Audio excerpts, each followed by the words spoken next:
que en tu Hijo Jesucristo nos mostraste tu inmenso amor cuando aún éramos pecadores.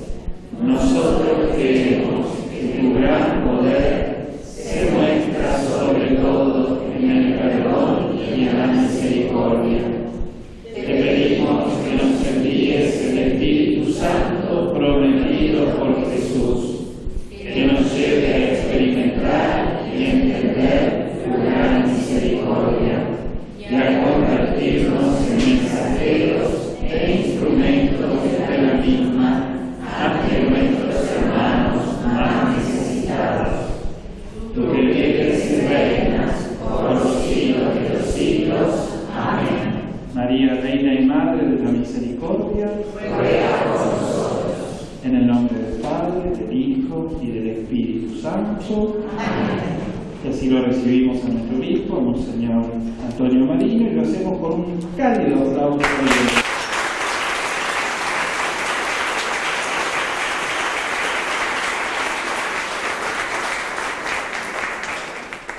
El título de esta exposición es Jesucristo es el rostro de la misericordia del Padre. Con estas palabras abre el Papa Francisco el texto de la bula de convocación del Jubileo Extraordinario de la Misericordia. Misericordiae Vultus, el rostro de la misericordia. Este es también el título de esta conferencia. Yo haré del texto un comentario libre. Libre no significa arbitrario, porque parto del texto, pero después prolongo las ideas desde mis conocimientos previos. Todo lo que tengo para decirles se resume en esto. Jesús de Nazaret, con su palabra, con sus gestos y con toda su persona, revela la misericordia de Dios. Esto está en el primer número de Misericordiae Vultus. Y aquí está todo. Entonces me voy. No, me quedo para desarrollar esto. Pero este es el eje, esta es la idea que unifica todo lo que voy a exponer. La frase citada de Misericordiae Vultus, a su vez, es una cita abreviada de Dei Verbum, esa constitución sobre la palabra de Dios, constitución conciliar del Vaticano II. Y dice así, cito el párrafo de manera más extensa.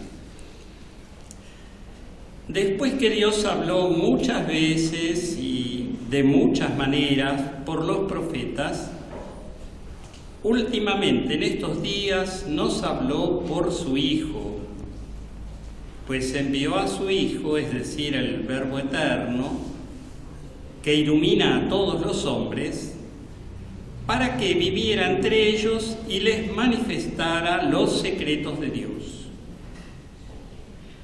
Jesucristo, pues, el Verbo hecho carne, hombre enviado a los hombres, habla las palabras de Dios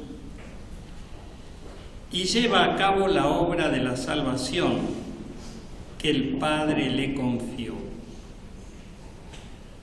Por tanto, Jesucristo, ver al cual es lo mismo que ver al Padre, con su total presencia y manifestación personal, con palabras y obras, señales y milagros, y sobre todo con su muerte y resurrección gloriosa de entre los muertos, y finalmente con el envío del Espíritu de verdad, completa la revelación y confirma con el testimonio divino que vive en Dios, con nosotros, para librarnos de las tinieblas del pecado y de la muerte y resucitarnos a la vida eterna.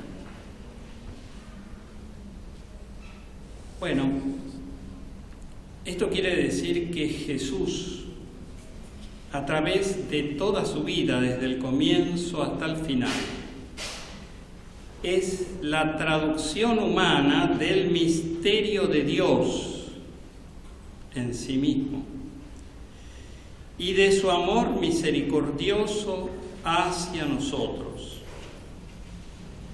O por decirlo con expresiones poéticas y profundas del Catecismo de la Iglesia Católica, desde los pañales de su natividad hasta el vinagre de su pasión y el sudario de su resurrección, todo en la vida de Jesús es signo de su misterio, signo de su misterio. La vida de Cristo hace visible lo invisible, lo oculto de su misterio personal, que es el misterio de Dios, el misterio trinitario. Y hace visible, pone en obra el amor redentor de Dios a través de su humanidad, el amor misericordioso que está en Dios. Entonces, en Cristo se revela el misterio de Dios, la vida íntima de Dios, y se revela el misterio de nuestra salvación, del amor que Él nos tiene. Hablar de rostro del Padre equivale a emplear una metáfora. Cuando decimos el rostro del Padre, podemos decir también Jesucristo es el revelador del Padre, o como dice el prólogo del Evangelio de San Juan, Jesucristo es el exégeta del Padre, la interpretación. Bueno, esta es una breve introducción. Y ahora a esta parte le pongo como título Rostro de Dios, visión de Dios, gloria de Dios en el Antiguo Testamento. El rostro,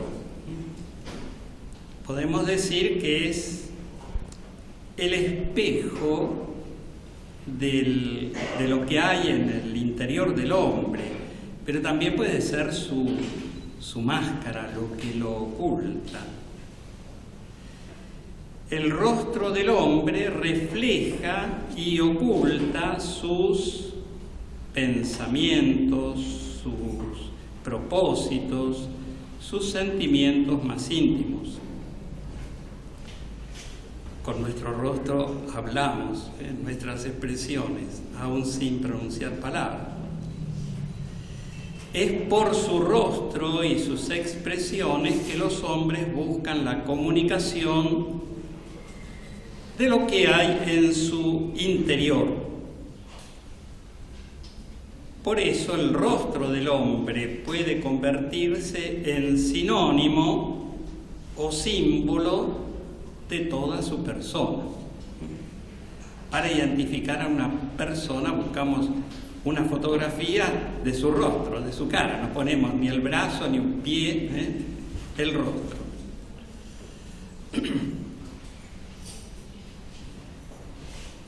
Sin ser un hombre, Dios tiene también un rostro en el lenguaje de la Biblia.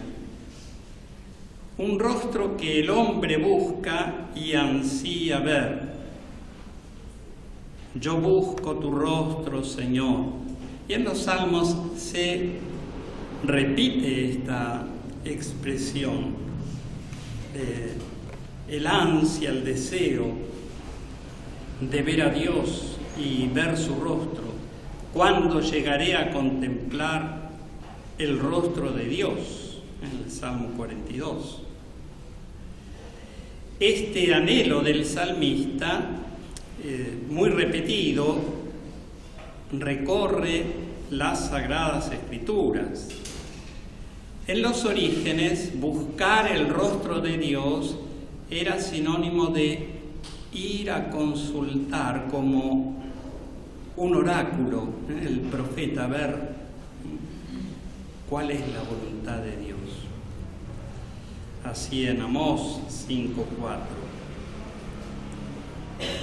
Pero luego se convertirá en manifestación del deseo de conocerlo, de vivir en su presencia, de servirlo con fidelidad.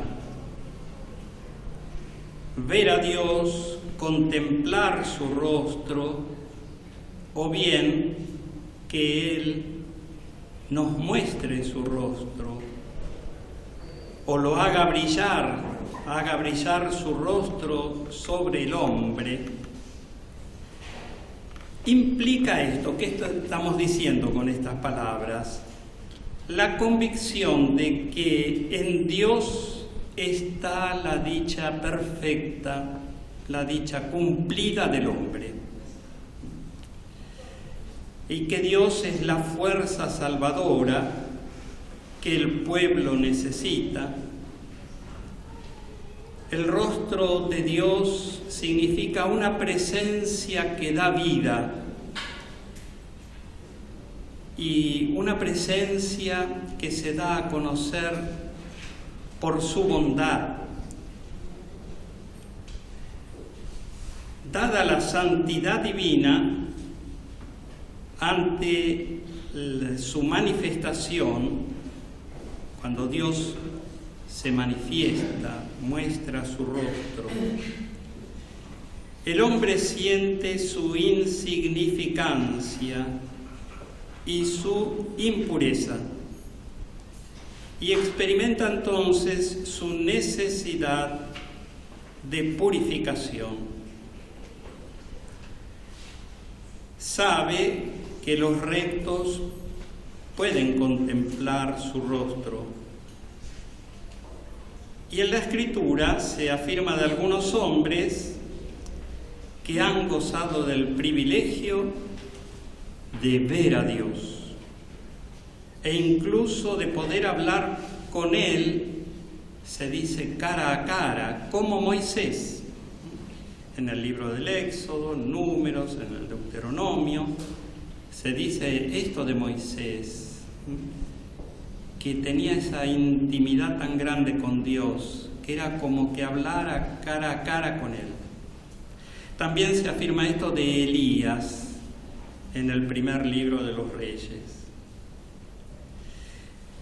Pero esta intimidad excepcional que han tenido algunos, de los cuales se dice que vieron a Dios, no impide que se haga al mismo tiempo esta otra afirmación repetida, y es que en definitiva el rostro de Dios es absolutamente invisible. Ante el pedido de Moisés, déjame ver tu gloria, el mismo Dios le responde, yo haré pasar ante tu vista toda mi bondad y pronunciaré delante de ti el nombre de Yahvé. Pero mi rostro no podrás verlo, porque nadie podrá verme y seguir con vida. Están estas dos series de afirmaciones. La gran intimidad de Moisés con Dios se expresa en este lenguaje, habla con él como un amigo delante del amigo, cara a cara. Y por otro, esta afirmación que también se repite, pero en realidad nadie puede ver el rostro de Dios, queda invisible, es algo que lo supera. Así de grande es la distancia entre la indignidad del hombre y la santidad de Dios. La plena manifestación de la presencia divina y el resplandor de su gloria constituyen un peso y un deslumbre tan intensos que el hombre no puede soportarlos. Por eso tanto Moisés como Elías se ocultan en la hendidura de la roca mientras pasa Dios. Y el texto dice que Moisés vio sus espaldas y que Elías sintió el susurro de una brisa suave. En el lenguaje de la escritura, en la mentalidad, en el genio de la lengua hebrea, la expresión más que conceptual es siempre metafórica, pero hay que traducir, penetrar en el significado de lo que están diciendo, que parece ingenuo, ¿no? Son como antropomorfismos, y sin embargo están transmitiendo una verdad profunda, la verdad de la intimidad excepcional de Moisés, de Elías, de otros, y por otra parte la trascendencia divina. Y ahora vamos a un tercer punto: ver al Padre en Cristo, la gloria de Dios en el rostro de Cristo. Ahora pasamos al Nuevo Testamento. En el Nuevo Testamento, el cuarto Evangelio y San Pablo nos brindan las afirmaciones más profundas sobre la visión de la gloria de Dios en el rostro de Cristo. Para el evangelista Juan, la gloria divina, absolutamente invisible, trascendente para el hombre, se ha manifestado en la carne del Verbo de Dios y así se ha dejado ver. El Dios inaccesible, el Dios trascendente, más allá de todo, ahora se deja ver en la carne del Hijo de Dios, de la palabra de Dios hecha carne. Por eso dice que es la gloria que tiene como propia, ¿no? Y el Verbo se hizo carne y habitó entre nosotros, y nosotros hemos visto su gloria. Gloria como de unigénito, Hijo unigénito del Padre, lleno de gracia y de verdad.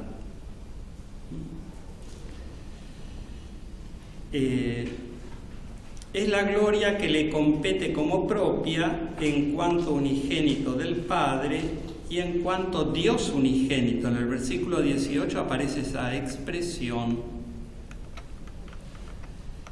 que desde el principio sin principio, anterior a la creación, está vuelto hacia Dios. De este modo, el Hijo único que está en el seno del Padre, mediante su encarnación, nos lo ha revelado.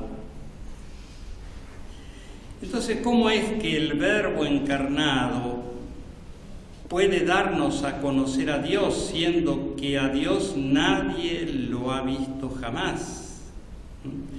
Es una expresión que se repite en los escritos joánicos, en el Evangelio y en su primera carta. también en el capítulo 6, 46, aparte del prólogo, el versículo final del prólogo, a Dios nadie lo ha visto jamás. Es el unigénito del Padre, que es Dios, quien nos lo ha manifestado.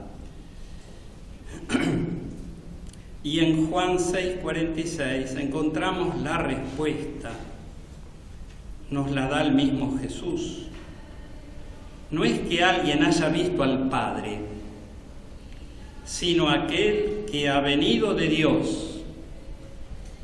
Ese ha visto al Padre. El Padre es trascendente, más allá de todo. El unigénito del Padre, que está en el seno del Padre, que es Dios, sí lo ve, vive en una intimidad desde siempre con Él y se manifiesta en la carne y nos lo da a conocer a través de su humanidad. Otra vez en la primera carta de Juan, en el capítulo 4, 12, se repite la expresión: a Dios nadie lo ha visto jamás.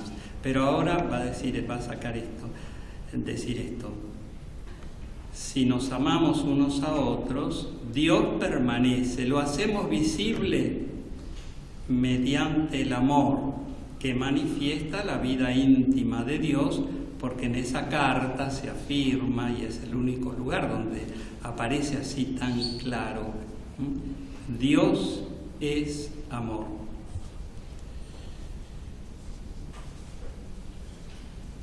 Entonces, a Dios nadie lo ha visto jamás, pero aquel que ha venido de Dios, ese ha visto, está en perfecto. Y en la lengua griega, el verbo imperfecto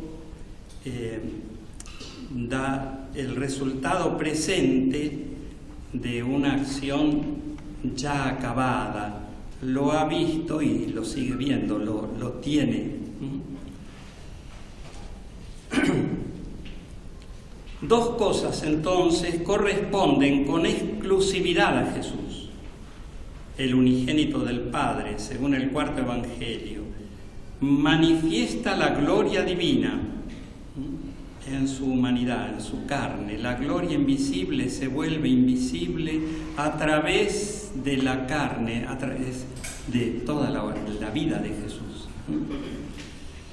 Y el otro rasgo propio de Jesús es que ve al Padre. Jesús goza de una visión de Dios absolutamente propia. Es la visión del Padre en su conciencia de Hijo. Esta visión de Dios no excluye otras formas válidas de conocimiento de Dios, como el que han tenido los profetas, o como el que tenemos los creyentes. Pero Jesús ve a Dios su Padre en su ser y en su experiencia de Hijo, en sí mismo y por sí mismo, mientras que los creyentes solo podemos ver al Padre viéndolo a Él. En esta vida, en régimen de fe, vemos al Padre, el lenguaje de la Escritura, el lenguaje de San Juan.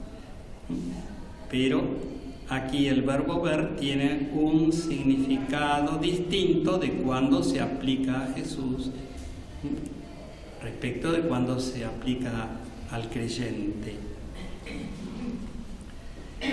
El conocimiento de Dios que tiene Jesús es llamado por eso visión inmediata, mientras que nuestra visión del Padre pasa necesariamente por la fe.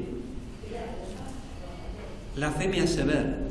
La fe es en cierto sentido, una visión. Por la fe en Él vemos al Padre. Por eso cuando Felipe le pregunta, muéstranos al Padre, o le dice, muéstranos al Padre y eso nos basta, ¿cuál es la respuesta de Jesús? Tanto tiempo, el que me ha visto a mí, ha visto al Padre. ¿Cómo dices, muéstranos al Padre? ¿No crees? ¿No crees que yo estoy en el Padre y el Padre está en mí? El que cree en Jesús tiene luz, el que ve, pero ve no con su visión propia, con sus ojos propios, sino apoyado en el testimonio de Jesús y en la gracia interior que sostiene esa certeza, esa experiencia. En la teología paulina, Cristo es la imagen o el ícono de Dios invisible, en el himno, que está en el capítulo 1, versículo 5. Él es la imagen, el ícono del Dios invisible. Es quien lo representa adecuadamente y revela su designio salvador. Es la manifestación de su esencia o la fiel impronta de su ser, como dice el comienzo de la carta a los Hebreos. En él la gloria inaccesible del misterio divino se vuelve visible para el hombre y mediante ella Dios nos ilumina, pues, como dice San Pablo en la segunda carta a los Corintios, capítulo 4, versículo 6, la gloria de Dios está en el rostro de Cristo. El cristiano está llamado a reproducir la imagen del Hijo, dice San Pablo en la carta a los Romanos. Y hasta el día de la resurrección final, la vida nueva es una progresiva transformación del hombre según la imagen que está en Cristo. Les leo de San Pablo, tomando un poco antes. Mas todos nosotros que con el rostro descubierto reflejamos como en un espejo la gloria del Señor, nos vamos transformando en esa misma imagen. En el rostro de Cristo brilla la gloria invisible del Padre y de allí irradia hacia nosotros. En Cristo está el modelo que asimilamos. Nos vamos transformando en esa misma imagen, cada vez más gloriosos, conforme a la acción del Señor, que es Espíritu. El servicio eclesial del Evangelio consiste en reflejar en nuestro rostro ante los hombres esa luz de la gloria divina con la que hemos sido iluminados y que está en el rostro de Cristo. Todo lo que afirmamos de nuestro rostro, que se va transformando, debe extenderse al rostro de la Iglesia, la cual, por su vocación de esposa de Cristo, ha sido purificada por Él para presentársela resplandeciente a sí mismo, sin que tenga mancha ni arruga ni cosa parecida, sino que sea santa e inmaculada. Esta teología bíblica del rostro que he presentado a grandes rasgos está presupuesta en el lenguaje empleado tanto por el Papa San Juan Pablo II en Novo Millennio Ineunte, al proponer el rostro de Cristo a la contemplación de la Iglesia, como en este documento Misericordiae Vultus del Papa Francisco.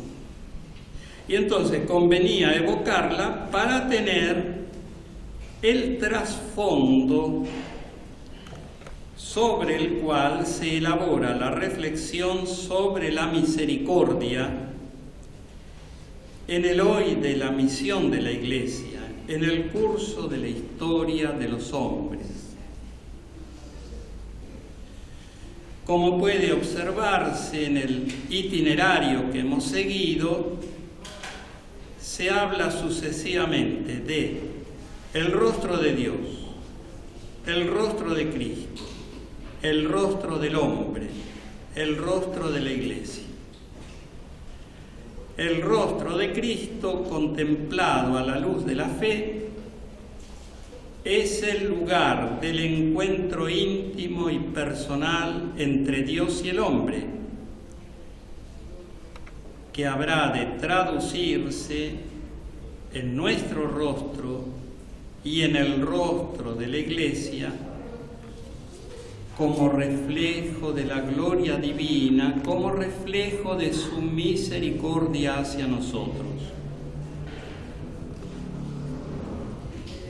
Y ahora vamos al punto 4.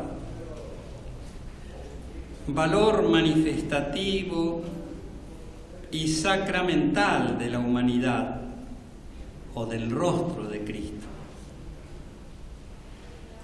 En frases felices que ahora reproduzco, el Catecismo de la Iglesia Católica afirma, vuelvo a la frase citada al comienzo: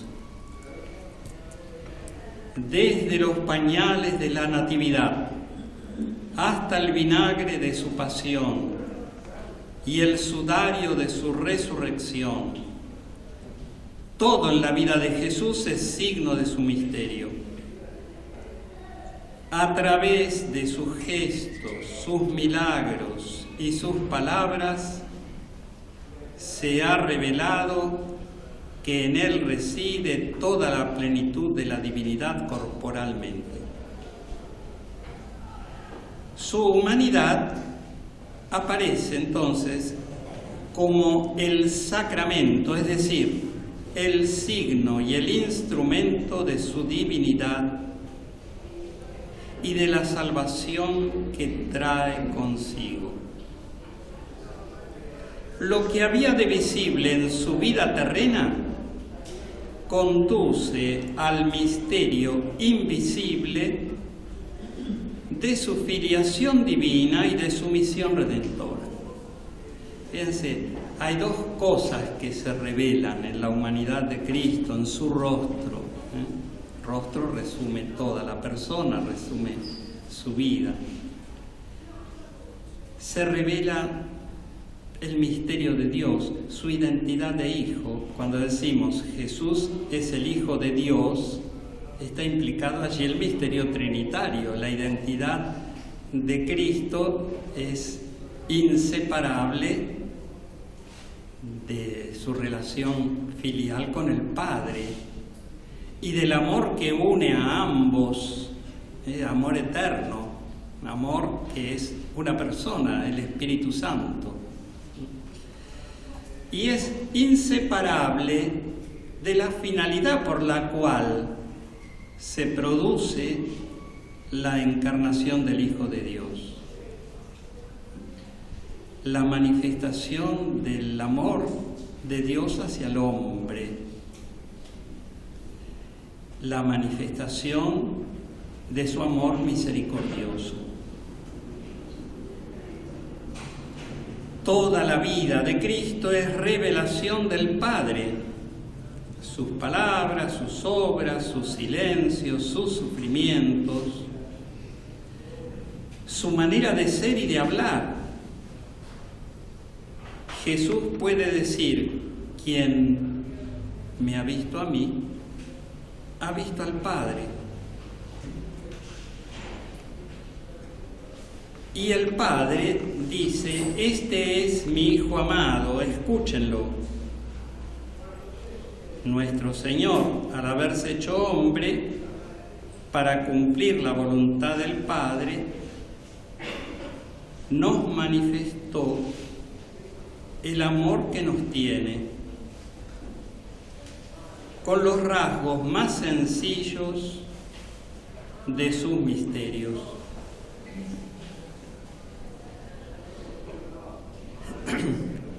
La vida de Cristo, su humanidad, el estar entre nosotros, es la manifestación, la revelación del amor de Dios. Así Dios nos manifestó su amor, envió a su Hijo único al mundo. Esto es lo que dice la primera carta de Juan, capítulo 4, del 9 al 12, para que tuviéramos vida por medio de Él. Y este amor no consiste en que nosotros hayamos amado a Dios, sino en que Él nos amó primero y envió a su Hijo como víctima propiciatoria por nuestros pecados. Queridos míos, si Dios nos amó tanto, también nosotros debemos amarnos los unos a los otros. Nadie ha visto nunca a Dios. Si nos amamos los unos a los otros, Dios permanece en nosotros y el amor de Dios ha llegado a su plenitud en nosotros. Entonces, decíamos, la vida de Cristo, su humanidad, su rostro es manifestativo de la misericordia de Dios, del amor de Dios. Y el amor mutuo, nosotros al conocer el amor que Dios nos manifiesta en Cristo,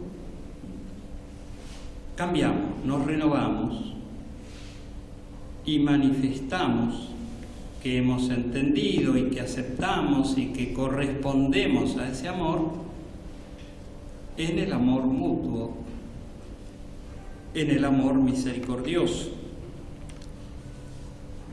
Nadie ha visto nunca a Dios, pero si nos amamos unos a otros, Dios permanece en nosotros. El amor mutuo, el amor gratuito, mutuo,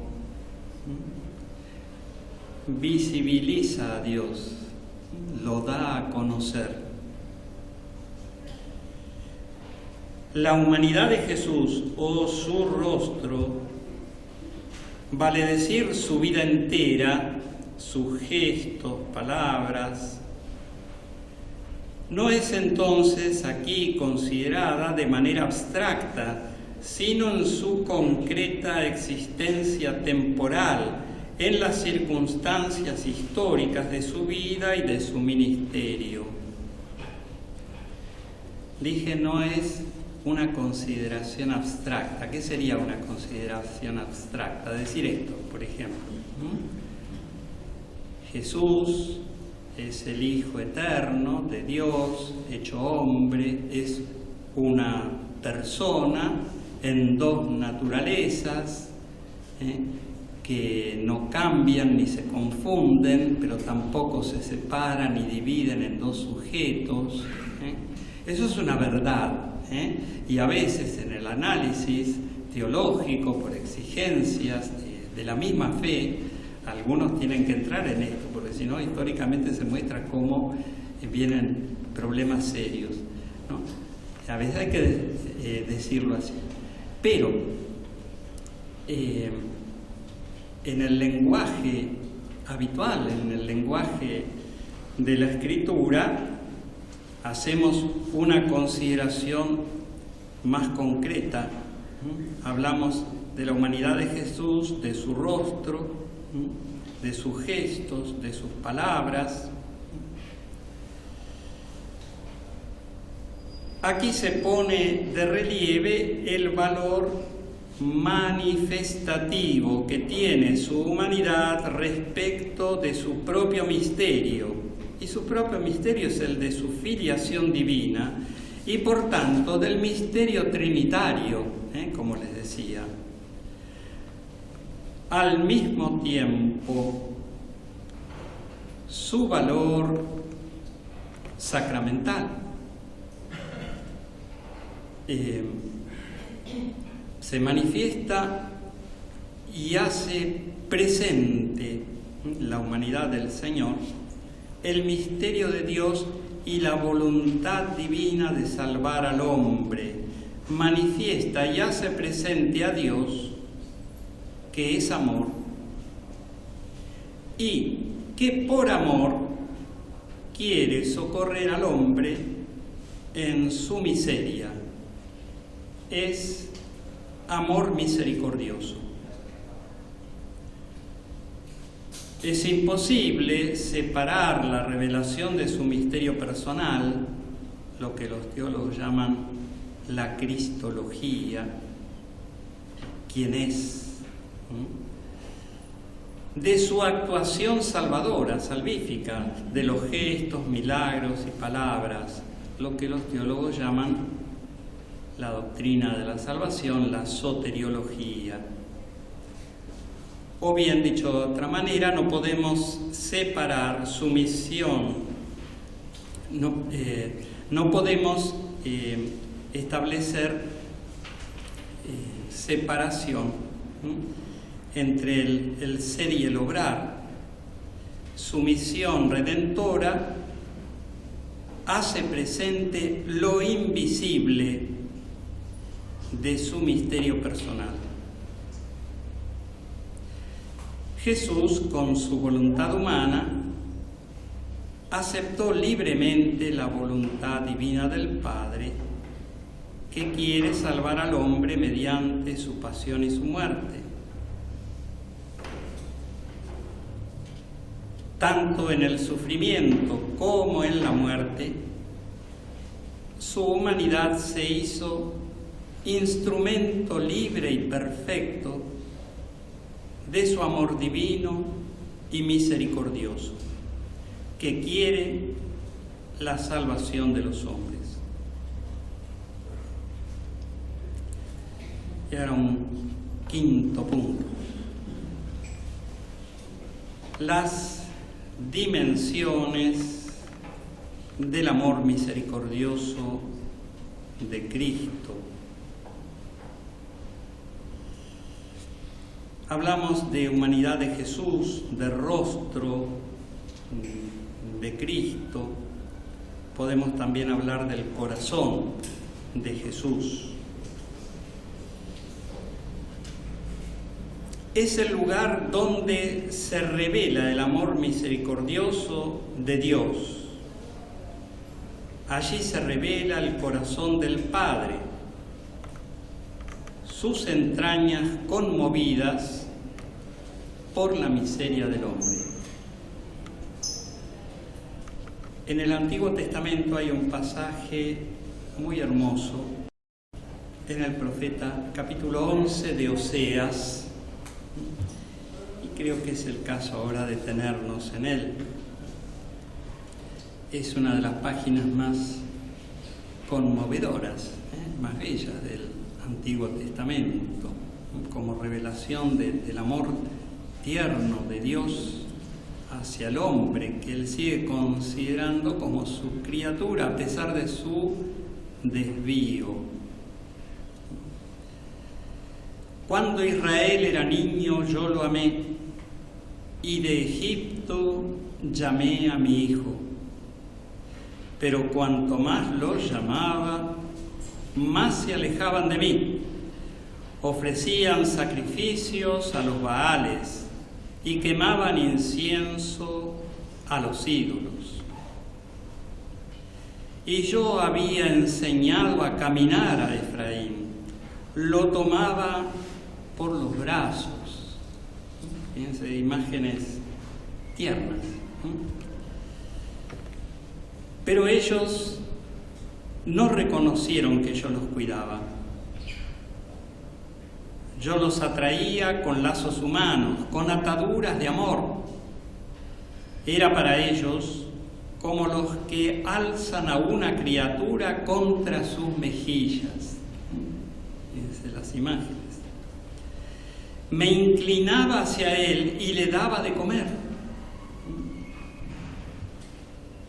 La ternura del padre. Efraín volverá a Egipto. Efraín es, le pone todo el pueblo. Por esta rebeldía, ahora Dios se enoja, ¿no? Primero están todas estas imágenes de ternura. Volverá a Egipto y Asiria será su rey, porque rehusaron volver a mí. La espada hará estragos en sus ciudades, destrozará los barrotes de sus puertas y los devorará a causa de sus intrigas. Mi pueblo está aferrado a la apostasía, se los llama hacia lo alto, pero ni uno solo se levanta. Y ahora vuelve la ternura.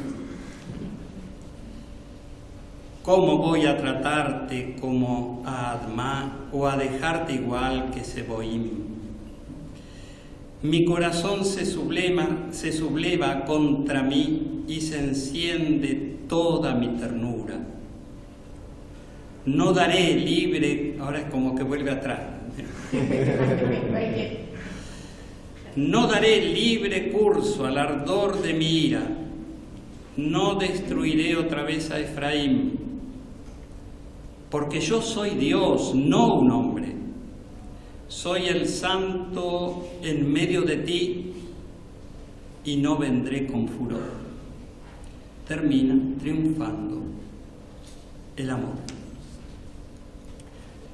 La ira de Dios, que es todo un tema en la Biblia, Antiguo y Nuevo Testamento, que hay que tomar muy en serio. Pero si uno lo analiza y toma, como hay que hacer siempre, las palabras de la Escritura cobran su sentido dentro del todo de la revelación.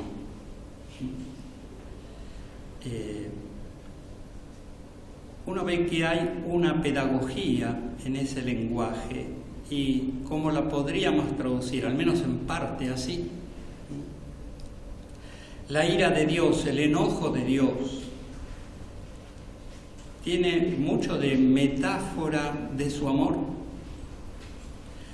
Dios se enoja, se llena de ira porque no tolera que se le pierda el hijo. Así como los padres que de pronto se enardecen, se llenan de ira, pero que no lo quieren destruir. Al chico, a la criatura. Buscan corregir. La vida de Cristo será manifestación de este amor lleno de misericordia y de ternura que vemos en este pasaje célebre de Oseas 11. Jesús nos da la medida humana del ilimitado amor divino con que fuimos redimidos. Agotando las posibilidades del lenguaje de los hombres, Dios nos dice ahora, ya sin palabras, hasta dónde es capaz de llegar en su pasión de amor por nosotros. Como dice el Evangelio de San Juan, sí, Dios amó tanto al mundo que entregó a su Hijo único para que todo el que cree en Él no muera, sino que tenga vida eterna. Pero al mismo tiempo, ese corazón lleno de amor es el lugar único donde se revela el misterio del corazón del propio hombre, toda su grandeza y también su desdicha, su gloria de ser hecho a imagen y semejanza de Dios y la experiencia amarga de su fracaso, decepción y vacío. Todo esto encuentra en su propio corazón su cifra y su misterio. En el santuario de su conciencia, sede profunda de sus decisiones libres, es preciso poner el remedio. Y esta es la convicción de la Iglesia, nacida del corazón traspasado del Salvador, cuando anuncia, como lo hace en Gaudium et Spes, un documento importante del concilio, los desequilibrios que sufre el mundo contemporáneo están relacionados con aquel otro desequilibrio más fundamental que tiene sus raíces en el corazón del hombre. Por eso, el corazón de Cristo, vulnerado, herido por el amor, se revela como el remedio que sana el corazón del hombre herido por el pecado. Si el corazón traspasado del Redentor es la medida del amor divino del Padre hacia los hombres, Él es también la medida del amor humano del Hijo hacia el Padre. Es necesario que el mundo sepa que yo amo al Padre, y en su misma obediencia de amor al que lo envió nos da la medida de su amor hacia nosotros.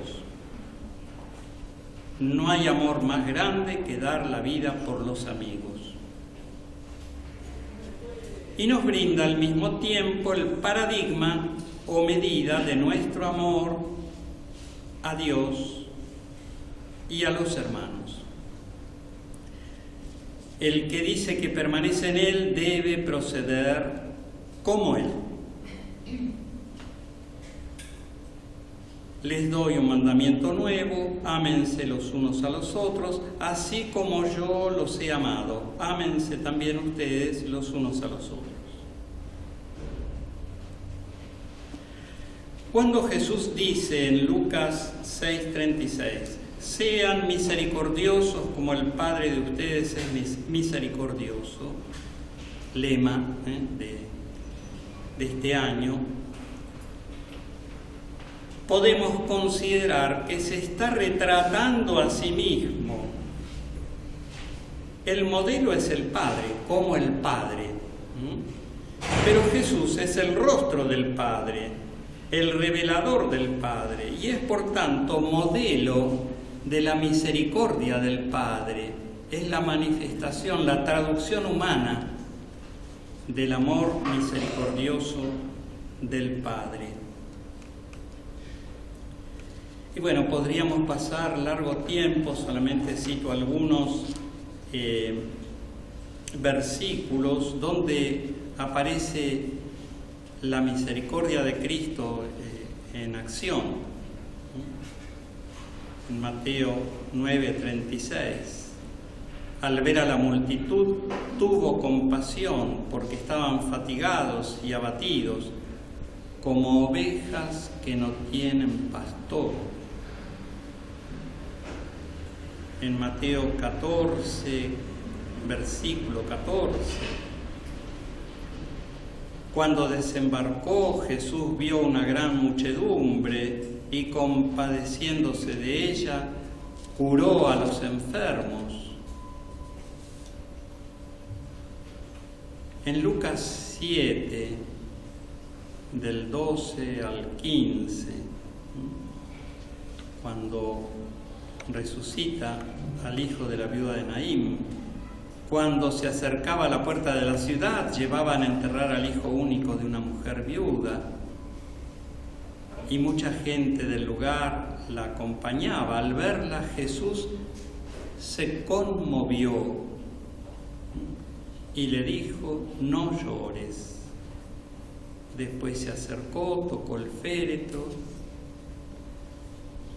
se detuvieron y Jesús dijo: joven, yo te lo ordeno, levántate. Y el muerto se incorporó y empezó a hablar. Y Jesús lo entregó a su madre. Y queda nuestra imaginación, todo el asombro y el cambio profundo experimentado en esas personas. Y cuando cura al endemoniado de Gerasa, en Mateo 5:19, le dice: anuncia todo lo que el Señor te ha hecho y la misericordia que ha obrado contigo. Podemos decir que los milagros de Jesús son expresión de su misericordia. En ellos se expresa la omnipotencia divina, que tiene una amplitud ilimitada y un poder tan extenso como la miseria del hombre. Sobre el amor misericordioso y el perdón tenemos parábolas y también actitudes concretas de Cristo. Así en Mateo 9, del 10 y siguientes, los fariseos se escandalizaban porque Jesús comía con pecadores. Y conocemos la respuesta de Jesús, ¿no? Cuando le preguntan a los discípulos: ¿por qué el maestro de ustedes come con publicanos y pecadores? Y Jesús, que había oído, respondió: no son los sanos los que tienen necesidad del médico, sino los enfermos. Vayan y aprendan qué significa: yo quiero misericordia y no sacrificios, porque yo no he venido a llamar a los justos, sino a los pecadores. Y cuando perdona a la mujer pecadora, en Juan 8, del 1 al 11, ¿no? La mujer sorprendida en adulterio y que está a punto de ser apedreada, lapidada, al final Jesús le dice: nadie te ha condenado, yo tampoco te condeno. Y no es que le esté sugiriendo seguir en la misma vida, sino que la comprende, la perdona y le dice: vete y en adelante no peques más. Y sobre esto escribió en su momento una linda reflexión Monseñor Pironio. Bueno, las parábolas de la misericordia en Lucas 15, ¿no? La oveja perdida, la moneda perdida, el hijo perdido. O en Mateo 18, del 21 al 37, ¿no? Cuando Pedro le pregunta hasta dónde tiene que llegar su paciencia y su perdón con el hermano, hasta 7 veces, 7 es un número de plenitud, ¿no? Y Jesús responde 70 veces 7, ¿no? Y después viene esa parábola, ¿no? Hay alguien que debe al rey 10.000 talentos, que es una cifra absolutamente impensable, muy llamativa, ¿no? Sería el multimillonario. Y bueno, tiene que ir a la cárcel, y además venden a su mujer, a sus hijos, a sus servidores, todo lo que tiene para que pague la deuda, pero le suplica y se arrodilla, le pide clemencia, y el rey hace 2 cosas. No lo manda a la cárcel, le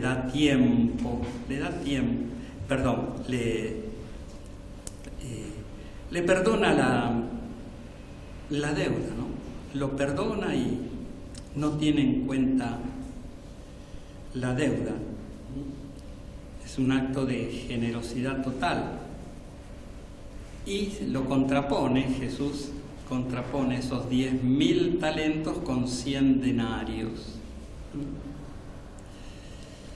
Se calcula que un talento equivalía a 6.000 denarios. Por tanto, hay una desproporción inmensa entre los 100 denarios y los 10.000 talentos. Bueno,